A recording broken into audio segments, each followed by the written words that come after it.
এই যে মারামারি কাটাকাটি রাহাতানি স্যার, এটা খুবই অশান্তি। আমরা নিয়ে এটা অশান্তির ভিতর আছে। আমরা এখানে আমরা শান্তি চাই এই দেশটা। আমার বাবা গত 3 দিন আগে আমাদের বাবারে সন্ত্রাসীরা হত্যা করছে জাগলাসরে। এখন আমার বাবাকে আমরা আজকে পাইছি মৃত অবস্থা। ওনার লাশেরে কাটি বিচ্ছিন্ন করে ফেলছে সন্ত্রাসীরা। সন্ত্রাসীদের নাম হলো রাজীব, রাসেল। এরা সব জড়িত, মনি মেম্বার, ওনারা সব জড়িত, এদের সাথে জড়িত আছে। এরা মার্ডার করছে আমার বাবাকে।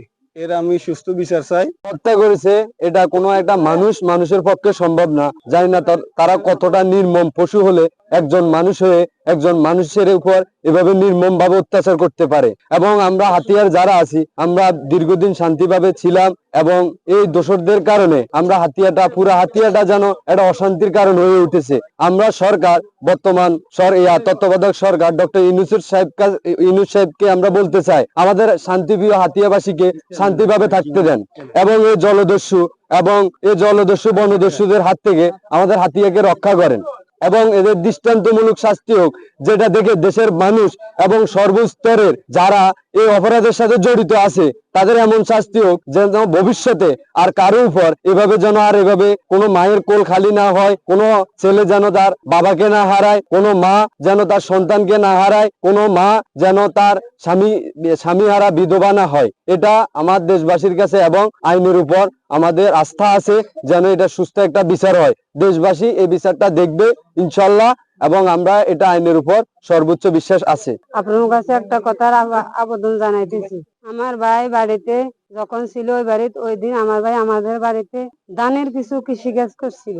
ওই সময় মনির মেম্বার আমার ভাইয়ের কাছে হঠাৎ একটু কল দিছে। কল দিয়ে বলতেছে, শামসু তুমি কোথায়? আমি তো একটু ধান লই জামিলাত আছি।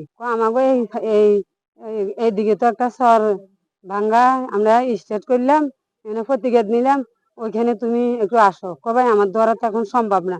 না তুমি শুধু আসি একটু দেখি যাবে কই এই কথা কই আমাকে সামনের থেকে ওই ভাইগুলো চলিয়েছে। আমরা নিষেধ করি যাওয়া লাগবে না। না একজন অনুরোধ করছে, সত্য শরীফ জিনিসটা জানতাম চাই, এই কথা কই গেছে 7-8 দিন কাটে গেছে। আর যখন ভাই আসে না, তো ভাইয়ের ছেলে আসছিল, এই সৈকত কলেজে পড়ে, শিহাব। তো ওই মোবারক মারা গেছে কালকে, মোবারক। তো ওই যখন ওইখান থেকে আসছে, বাবা কোথায়? তো আমি বলে দিচ্ছি। আঙ্গো ভাবিয়ে ভয়ে বলে না, বললে আবার হলাইন গাইল গ্যাস করবো, সিকুই বাকর করবো। তো আমি কিনা তোর বাবা ওইভাবে মনির মেম্বার কোন দেশে সরে গেছে বলে বলে কি বহিন বসাবি। তো ইয়া কইছে আমার বাহিতে সাথে সাথে চলে গেছে।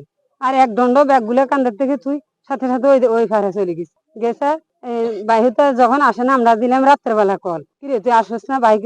এই কথা যখন কইছে আব্বা কয় রাত্রে গুলা থাকতাম, সকালে বলে হেরা কি কথাবার্তা বলবো, এখানে কিছু কথাবার্তার আলোচনা করবো, রাত জ্ঞান অফ করি। আমরা তো কল কাটি দিয়ে যুদ্ধ রয়েছি। যখন দিনের 9টা বাজছে, ওই সময় আমরা আবার কল দিছি, হু একটা শব্দ শুনে যা বাহিত হুয়াম্মা গো জীবন শ্বাস। এরা তো আমাকে চক্রান্ত এখানে আনছে। এমন কাটি দিছে, আর কোনো কথা আলোচনা কিছু হাইলাম না। এবার পরে চতুর্দিকে কল লাগাইলাম আমরা। এবার আসলে তো সত্য শরীফ জিনিসগুলা যেন অ্যাক্সিডেন্ট করছে, ওইগুলা সত্য পাইছি। পাইবার পরে ওইখানে আমাকে লোকজন গেছে, যাই আমাগো এই চিনি না ওই লোকগুলা কি ওরগো না আমাগো এই জিনিসগুলা বুঝি না।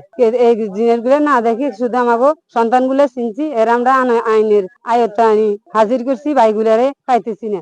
আজকে সকালবেলা যখন আমাগো আবার নিশ্চয় দিতে ওইখানে তোমাকে বাকি লেজা আছে, ওই সত্যি তাহলে তোমরা যাই ওইখানে আমাকে সত্য ঘটনাটা শুনো। যখন দেখছে সত্য ঘটনা, হেরা বলছে আর আমরা আইনের সাহায্য আবার এখানে আসি এখন আমাকে লাশ উদ্ধার করছি। আর বাকিটা বাবারে আপনারা সরকারি প্রশাসন, সরকারি আইনজীবী লোক, বাকিটাই আমগো অসহায় গরিবের আপনারা যদি বিপদ উদ্ধার করেন, তাহলে উদ্ধার করবার কোনো কুল কিনার পাই, নইলে আমাকে আর করার মতো কিছু নাই। আলহামদুলিল্লাহ।